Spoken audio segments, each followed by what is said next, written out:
flashback de la clase pasada, con el endeudamiento que tenemos y la tax rate y todo lo demás, tenemos un WACC de 14,7%. Y ahí se acabó el punto. Ahí se acabó el cálculo. Hasta ahí. ¿Sí? ¿Estamos bien? Esto entonces fue el cálculo de la tasa de descuento para mi flujo salarial cuando yo estoy haciendo los cálculos en moneda dura, en dólares, y laburo en una empresa privada de la industria química en Estados Unidos de Norteamérica. ¿Estamos bien? Profesor. Tenés que acordarte, lo vamos a ver enseguida, pero lo que tenés que hacer es la fórmula del WACC que contiene el CAC o el CAE. ¿Te acordás? No te acordás, pero no importa, porque ahora lo vamos a refrescar, no te preocupes. Pero la manera es, no te estoy mostrando la fórmula ahora, pero ¿te acordás que está la fórmula del WACC? Entonces, cuando la fórmula del WACC meto ese costo de oportunidad que calculamos acá, nos da ese WACC. Con las condiciones del ejemplo original. Lo que pasa es que esto fue en la primera clase. Había un ratio de endeudamiento de 23%, una tax rate en Estados Unidos del 35%, etcétera, etcétera. Con todos esos datos te da un WACC WACC que está puesto ahí. ¿Está bien? O sea, tomad mi palabra por buena y después ahora reflejemos la ecuación del WACC y la vemos. ¿Estamos bien hasta acá? Perfecto, pero entonces resulta que no tomamos el avión en Miami, entonces atravesamos de vuelta la selva amazónica y vemos otra vez los incendios forestales y vamos llegando y pasamos por Bolivia y vamos llegando hacia el aeropuerto de Seiza, vemos el río a la izquierda, ¿sí? El Paraná y todo lo demás, y ya después vemos el río más grande, ¿sí? Y viste que da como una vuelta así y bienvenidos al aeropuerto Benito Pistarini de la ciudad de Seiza. Y vos decís, ¿y ahora qué hacemos con el modelo? Porque te empieza a agarrar como una especie de palpitación nerviosa que se llama riesgo país. ¿Escuchaste hablar de eso? ¿Sí? Bien. Entonces, ¿qué hacemos? Pues yo puedo usar esa ecuación, la puedo usar si estoy diversificado. Diversificado significa que trabajo para todas las empresas del mundo. ¿Puedo trabajar para todas las empresas del mundo? No. Pero trabajo para una empresa multinacional. No me digas, ¿en dónde? Aquí. Entonces, ¿es lo mismo? No sé, vos decidís. Yo voy a suponer que no es lo mismo, que vas a hacer una corrección. ¿Por qué? Porque estás concentrado, tu trabajo está concentrado en una economía emergente, como es Argentina. Emergente barra sumergente, ¿vos viste cómo es esto? Como un corcho, ¿sí? Entonces, sube y baja. Muy bien. ¿Qué vamos a hacer? Vamos a hacer una calibración. Y para eso yo les voy a preguntar ¿qué aprendieron ustedes sobre el riesgo país y cómo en cursos previos de finanzas corporativas ustedes aprendieron a corregir por riesgo país? Con los indicadores de las... ¿Cómo? Con las calificaciones del país. Las calificaciones del país. Vamos muy bien, muy bien. Continúe por ese sendero. Sí, señor. Peor calificación, a ver, más primo. Claro, pero ¿cuánto? Ah, bueno, no hace falta que te acuerdes el número, pero la idea ¿cuál es? A ver, ¿qué se acuerda? Dale, Hernán. Ok, eso es la calificación crediticia del país. ¿O de qué? ¿Del país? Bueno, ok, muy bien. Ok, son cosas distintas. Oh, pero está muy bien lo que estás diciendo. Los bonos son bonos, ¿entienden lo que es bonos? Claramente. ¿Sí? Los bonos es deuda emitida a nivel soberano por el gobierno de un país. El gobierno también se quiere financiar, igual que nosotros, que queremos comprarnos algo y no tenemos la plata, entonces tratamos de financiarnos con la plata de otros, si podemos, frente al banco, cosa que es difícil, pero bueno. Los países hacen lo mismo. Entonces los países emiten deuda.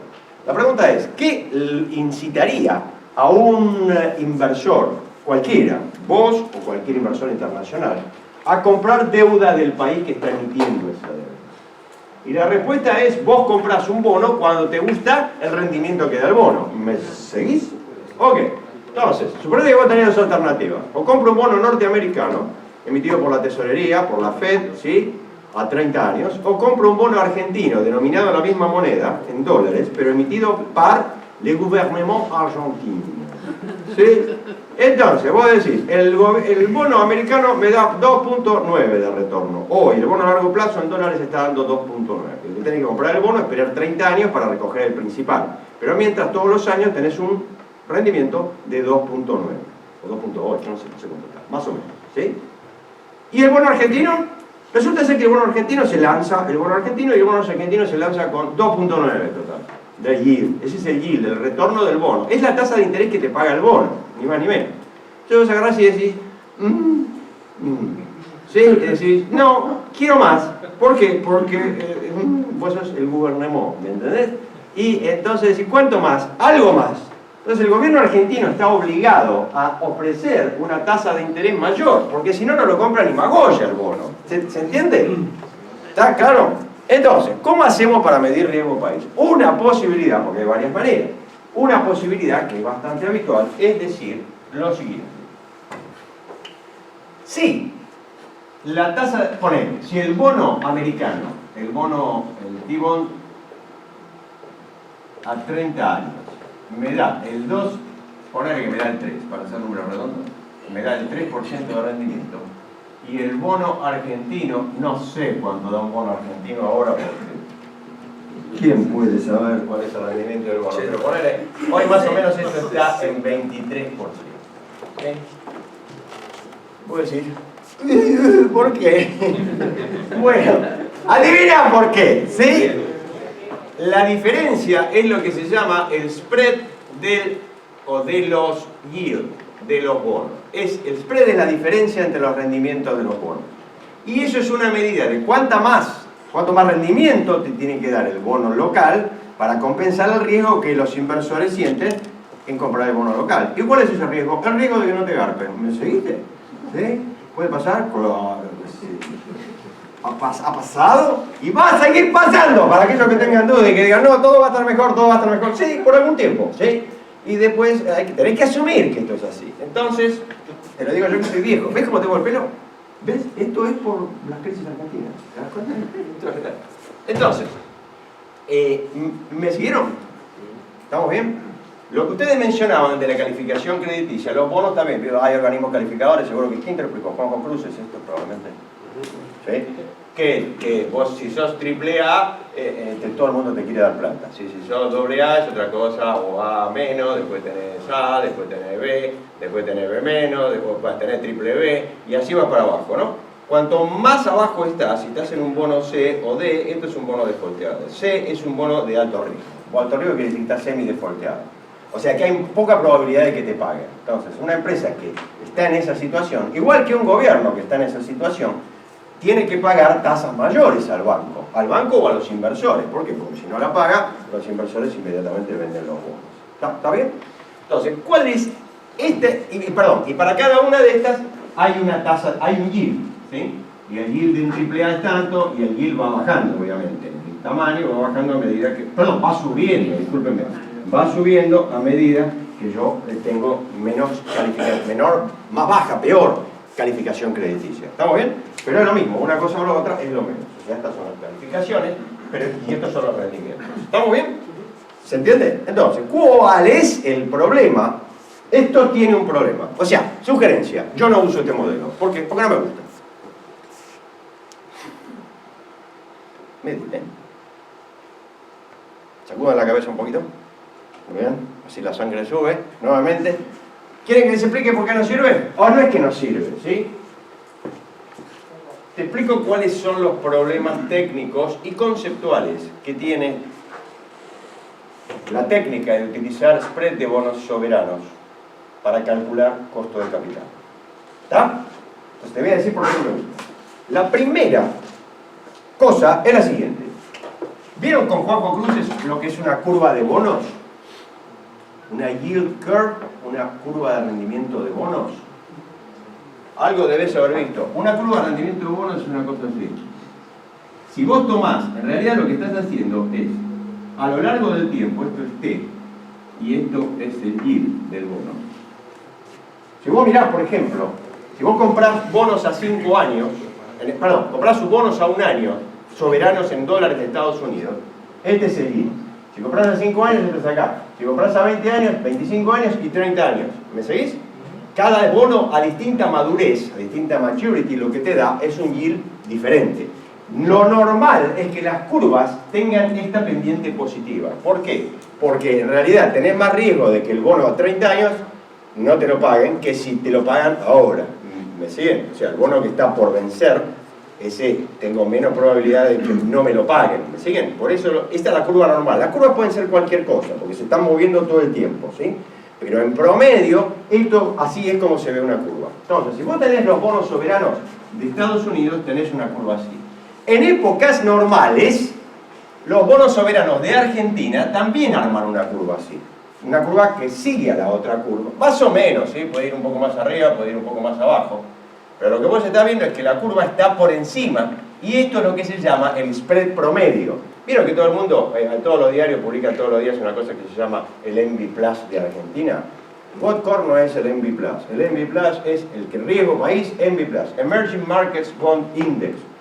Calculado por Morgan Stanley hace ya muchos años, para canastas de bonos de todos los países del mundo. Digamos, todos los países que más o menos importan. Le importan a un inversor. Entonces, el Envy no es sino, como las curvas no son totalmente paralelas, con lo cual vos tenés a distintas maturities, tenés diferentes spreads. El spread promedio, eso es el Envy Plus que aparece en ámbito financiero todas las mañanas. ¿Me siguieron? ¿Y qué es esto? Es la diferencia promedio entre toda la curva de bonos americanos y toda la curva de bonos argentinos, denominados en la misma moneda. ¿Están conmigo? Muy bien. ¿Qué pasa? ¿Qué pasa? Eso es una situación normal, digamos así. Por ejemplo, ¿cuánto es el famoso entonces voy a decir, este es mi riesgo país, es el spread, es el adicional que yo tengo que pagar para convencer a los inversores de que tomen deuda. Y eso lo agrego en mi ecuación de ahí de CAPEM y ya está. Se acabó todo esto. Ok, ¿cuánto es esto normalmente? Bueno, depende. Ponele, durante los 90, la tasa del bono americano estaba en promedio 6%. Y el bono argentino estaba en promedio alrededor del 10%. ¿No es cierto? Tenías un 3-4% de promedio. ¿Qué pasa? Llega el año 2001. Ustedes eran jóvenes, pero es posible que hayan quedado con alguna cicatriz. Entonces, vean, ¿qué pasó en el año 2001? Los bonos americanos estaban así. Los bonos argentinos estaban así. ¿Sí? Viene la crisis, el del 2001, y se hace un default público de la deuda, se sube la inflación, y el dólar se devalúa 40% y después a 80% en 2 semanas, y bueno, el peso, perdón, respecto al dólar se devalúa 80%. Es the perfect storm, ¿viste? Porque la Argentina te da ejemplos de texto buenísimos. Yo, ¿viste? Que doy mucha clase afuera, siempre tengo material, lamentablemente. Entonces, ¿qué les explico a mis alumnos afuera? Que no te creen en realidad al principio, dicen, ¿cómo puede ser? ¿Qué pasa con la curva de bonos? En el momento que hay una crisis, la curva de bonos se invierte y sube. Hace y hace así. Adivina por qué. Porque este bono no lo va a pagar ni Magoya, ¿me entendés? Por eso. Porque se acaban de defaultear la deuda, te están diciendo que la deuda de un año que vos tenías, que estabas ahí esperando en la cartera para cobrarla, reperfilamos, ¿sí? O reacomodamos, o cambiamos, reestructuramos, o whatever.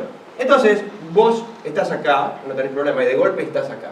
Esto, el spread, fue aproximadamente del 70% en ese momento, ¿sí? 700 puntos básicos, ¿sí? ¿Están conmigo? 70. Entonces, esto era 3%, no, era 6%. 6%. ¿Qué? ¿Qué le dije? ¿Qué fue lo que te dije? 7.000. Sí, perdón. Sí. Ok. 70%. ¿Te gustó? 70%. Entonces vos vas y decís, de 70. Es como mucho. Entonces vas a un economista y le preguntas, hola, decime una cosa, ¿cómo es esto? Y el economista te dice, ¿viste que tienes problema de labor los economistas? Te dice, mira, lo que está ocurriendo básicamente es que el bono está defaulteado. Vos no estás viendo un riesgo país, vos ya estás viendo el yield de un bono defaulteado. Y vos decís, ¿pero por qué pasa eso? Bueno, es obvio. Si vos haces una fórmula de evaluación de un bono, ubicá lo que es una evaluación de un bono. ¿Cómo es la evaluación de un bono? Vos sabés cómo es la evaluación de un bono. El valor presente, el precio de un bono, no es ni más ni menos que todos los flujos que te van a dar, o sea, los flujos del bono, ¿sí? Que van a ir apareciendo en todos los años. ¿Me seguís? Sería el valor presente de todos los flujos descontados a la tasa. La tasa es el yield precisamente. Esto es a la I, esto es I igual 1 hasta N, siendo N la madurez del bono. Entonces, ¿qué pasa? Como el precio se va al demonio, ¿por qué? Porque no lo van a agarpar. entonces el yield sube muchísimo, que es lo que estás viendo ahí. ¿Me siguen? Pues si vos aplicás la fórmula de evaluación del bono, es obvio que como el precio cae, el yield sube. Ahora, vos decís, ¿me conviene comprar? No, tonto, no te conviene. ¿Por qué? Porque no lo van a agarpar ese bono, ¿entendés? Es una fantasía económica el valor ese, el valor del yield. ¿Están conmigo? El valor del spread. Entonces, ¿qué haces? Entonces agarrás y le decís, qué bueno, entonces ¿qué hago? No sé, te dice el economista, ¿sí? Y te deja ahí colgadito. Entonces vos decís, a ver, vamos a hacer la fórmula. Vamos a hacer la fórmula con riesgo país como me enseñó Juanjo Cruces y muchos otros profesores. RFUS más country risk, ¿sí? Esto es, ok, esto es 6% más 70% más... Pero no voy a andar calculando nada, está... Pongo 70%, pero con 70% da algún negocio, en general no da ningún negocio. Bueno, algunos muy pocos negocios dan, ¿sí? Cuando vos descontás esa tasa. ¿Y entonces qué hacer? Entonces, está jodido. En la Argentina del 2001, la deuda tardó 4 años en reestructurarse. Entonces el economista te dice, tenés que esperar que se reestructure la deuda. Y que lleguemos a valores normales. Y vos decís, ¿y eso cuánto puede tardar? No sé. Entonces, durante 4 años te quedás así sentado y no podés valorizar ninguna compañía, porque no tenés números. ¿Me seguís? ¿Podés hacer eso? Bueno, vos podés hacer lo que vos quieras. Tenés que laburar. ¿Sí? Si laburás en evaluación de compañía, tenés que evaluar una compañía. Bueno, ese es el primer problema. Entonces el economista viene y dice, ¿por qué no haces una cosa diferente? No, el economista no te dice nada. Pero bueno, a vos se te ocurre, ¿sí? A vos se te ocurre y decís, hay algo que está mal acá. Encima de ese problema, que es un problema técnico, ¿sí? Tengo que esperar 4 o 5 años hasta que se reperfile la deuda y otra vez bajen los MB+, ¿sí? A un nivel de un dígito. Hay otro problema. Y el problema, y yo te lo digo muy fácil, ¿cuál es el problema? El problema es, señoras y señores, si el riesgo soberano es una buena medida de aproximación al riesgo corporativo. Pensá. No necesariamente. Muy bueno en su punto, y está correcto, no necesariamente. Entonces... Hay que analizar caso por caso. Eso está perfecto. Eso es verso de MBA para tenemos que considerar las condiciones y está perfecto. Tenés razón. Pero te lo digo ya, no funciona. ¿Por qué? A ver, conceptualmente, vos no tenés que buscar riesgo soberano. No tenés que usar riesgo soberano. ¿Por qué? Porque el riesgo corporativo es diferente al riesgo soberano. ¿Por qué? Porque si vos tomás las compañías más grandes de cualquier país, esas compañías tienen mejor rating crediticio que el país donde operan. ¿Sí o no? Sí. Pensá, en los momentos buenos YPF tenía mejor rating crediticio que el gobierno argentino. Petrobras, hasta el Petrolao, tenía mejor rating crediticio que el gobierno brasileño. ¿Por qué? Porque consiguen guita en los mercados internacionales a una tasa más baja que los gobiernos de los países en los cuales operan. ¿Me siguen? Entonces vos decís, buena idea, usemos, ¿por qué no usamos el rendimiento de los bonos corporativos de Argentina? En el caso de Argentina o en el caso de Brasil, ¿sí? Y entonces, ¿qué pasó? Vos decís, fenómeno. Los bonos corporativos están así, en Estados Unidos. Esto es USA, la Treasury, y esto es USA, los bonos. Y entonces, ¿qué? Bueno, los bonos siempre son, como es natural, en Estados Unidos el corporativo es más alto que el soberano. Y en Argentina, ¿qué pasó? Que todos los bonos corporativos, cuando vos lo mirabas, el bono de Telefónica Argentina, Telecom, Carmona, todas las empresas que había, grandes empresas argentinas, aerolíneas, qué sé yo, todos los que habían emitido bonos en dólares antes del 2001, hizo la curva, ¿sí? Se hace una diferencia importante acá, y esto salta, y esto más o menos era 45%. ¿Por qué? Porque todos los bonos corporativos argentinos fueron defaulteados, por eso. Porque cuando defaultea el gobierno y se arma toda la crisis, entonces Telefónica Argentina dice, sorry, I cannot get patient, ¿sí? Y los inversores internacionales dicen, bueno, a los premios, ¿sí? ¿Por qué? Porque no podés pagar, por eso. ¿Por qué? Porque tus utilidades están en pesos argentinos y de golpe tenés una devaluación masiva y entonces cuando vas y decís, ¿sí? Y ya está. Entonces, tampoco te sirve usar bonos corporativos, porque también están sometidos a la inversión de la curva de rendimientos cuando se produce una crisis macroeconómica. Aunque conceptualmente son más adecuados. ¿Me siguen? Yo preferiría usar un bono corporativo y no un bono soberano. ¿Por qué? Porque el bono corporativo me marca cuál es el riesgo de la empresa. ¿Por qué? Porque es una empresa, no es un gobierno. ¿Estamos bien? Esos son los dos principales problemas que yo personalmente le veo al modelo clásico, de agregar una prima de riesgo país acá. Hay otros problemas técnicos que se pueden resolver más fácil, econométricamente. Te digo uno solamente, ¿sí? Si vos sabés que cuando hay riesgo país, el riesgo país sube. Eso también se ve en el mercado de capitales. ¿Sabés dónde se ve? Se ve acá. En el Market Risk Premium, ¿de dónde? De Argentina. El índice Merval, el índice de bolsa Vulcán, esos índices tienen un Market Risk Premium. ¿Sí? Lo podés calcular. ¿Y qué pasa? Pasa que las crisis económicas naturalmente afectan el precio de las acciones. Ahora las acciones valen la mitad, en la bolsa argentina, de lo que valían hace 2 meses. La mitad o el 30% incluso en algunos casos. Pero ¿qué pasó? Lo que pasó es que las acciones valen menos porque lo que los inversores le piden a la acción sube. ¿Por qué? Sube porque hay riesgo de que a las empresas les vaya mal. ¿Me siguen? Entonces, si vos metés un Country Risk Premium y además ponés un beta total multiplicado por un MRP más un BSP, estás contando el riesgo país 2 veces. Puede demostrarse estadísticamente que el MRP ya refleja alrededor de un 40% del riesgo país, es decir, del cambio en esta variable. ¿Sí? Pero como yo sé eso, yo puedo hacer un modelo calibrado de modo tal que eliminar ese adicional de riesgo que estoy poniendo. O sea, es algo que se puede resolver. Eso se puede resolver técnicamente, pero la verdad es que, ¿viste? No me calienta. O sea, eso se puede resolver. Pero no se puede resolver es lo que te dije antes. Bono corporativo versus soberano, y en el caso de los dos casos, bono corporativo soberano, es la inversión de la curva de rendimientos en el caso de que tenés una crisis macroeconómica. ¿Me siguieron? Entonces, ¿qué hacemos? Porque te digo el problema, pero no te digo la solución. No, yo tengo siempre una solución. ¿Y dónde está la solución? La solución que vamos a hacer es la siguiente. ¿Me permiten? ¿Vamos bien? ¿Están conmigo? ¿Están vivos todavía, sí o no? Supongo que no va a haber una probabilidad de default, me serviría el modelo.